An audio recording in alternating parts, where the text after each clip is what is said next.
নমস্কার। আজ আমি রুদ্রাক্ষ নিয়ে কিছু বলবো। রুদ্রাক্ষ কি? রুদ্রাক্ষ হচ্ছে একটি গাছের ফল। এই ফল এক অদ্ভুত গুণ আছে ফলের মধ্যে, আধ্যাত্মিক তথা ভৌতিক জগতে, এমনকি চিকিৎসা জগতের পরম পবিত্র ও কার্যকারী ভূমিকা বা স্বীকৃতি লাভ করেছে। এর কয়েকটি প্রজাতি আছে। এটি বিশ্বের বিভিন্ন দেশে পাওয়া যায়, যেমন জাভা, সুমাত্রা, ইন্দোনেশিয়া, মালয় দেশে এটি উৎপন্ন হয়। সর্বোৎকৃষ্ট যেটা হয় সেটা আমাদের পার্শ্ববর্তী দেশ নেপালে সর্বোৎকৃষ্ট পরিমাণে মানের হচ্ছে রুদ্রাক্ষ পাওয়া যায়, যেটাকে সর্বশ্রেষ্ঠ রুদ্রাক্ষ বলা হয়। আমাদের ভারতবর্ষেও পাওয়া যায় কিছু জায়গায়, যেমন মহীশূর, দেরাদুন, মহারাষ্ট্র, আসাম এবং হিমালয়ের তরাই অঞ্চলেও পাওয়া যায়। ব্যবসার জন্য স্থানীয় মানুষরা এটা কাঁচা ফল পেড়ে নিয়ে এসে বিক্রি করে, কিন্তু কাঁচা ফল কার্যকরী ভূমিকা পালন করে না। পাকা ফলে অতি উৎকৃষ্ট মান বলা হয়। সাধক লোকরা পাকা ফলই ব্যবহার করে, এটা অত্যন্ত পবিত্র। রুদ্রাক্ষ ভগবান শিবের সর্বাধিক প্রিয় একটি ফল।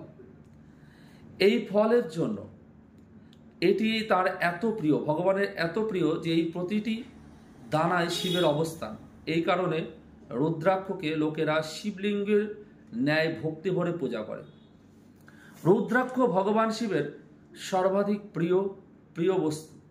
এটি তার এত প্রিয় যে এর প্রতিটি দানায় শিবের শক্তি বিরাজ করছে। এটি মধ্যে ভৌতিক ও দৈবিক সকল বিপদ থেকে রক্ষা করে। রুদ্রাক্ষের মালা হচ্ছে সর্বশ্রেষ্ঠ মালা, স্বর্ণর থেকেও শ্রেষ্ঠ মালা। এই মালা কণ্ঠে বা বাহুতে ধারণ করলে উপকার পাওয়া যায়।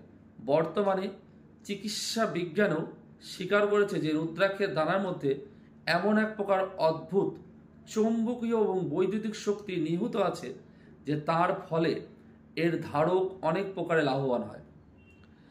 জ্বর, উত্তেজনা, অনিদ্রা, রক্তচাপ, মুখী বাত ব্যাধি এবং দুঃস্বপ্ন, প্রেত বাধা, উদর বিকার এবং পাগলামো, চর্মরোগ এবং এই ধরনের বিশেষ বিশেষ রোগ থেকে মুক্তি লাভ করে এই রুদ্রাক্ষের মহামালা।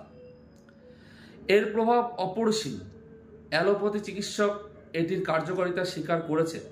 তাই রুদ্রাক্ষ পড়ুন, অরিজিনাল রুদ্রাক্ষ পড়ুন। রুদ্রাক্ষ পরীক্ষা করে নেন দরকার হলে ল্যাব টেস্টে।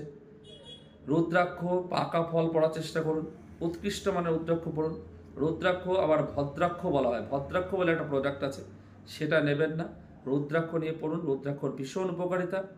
এইটুকুই আমার জানা ছিল, সেটুকুই বললাম। জয় শম্ভু, জয় শম্ভু, জয় মহাদেব, হর হর মহাদেব।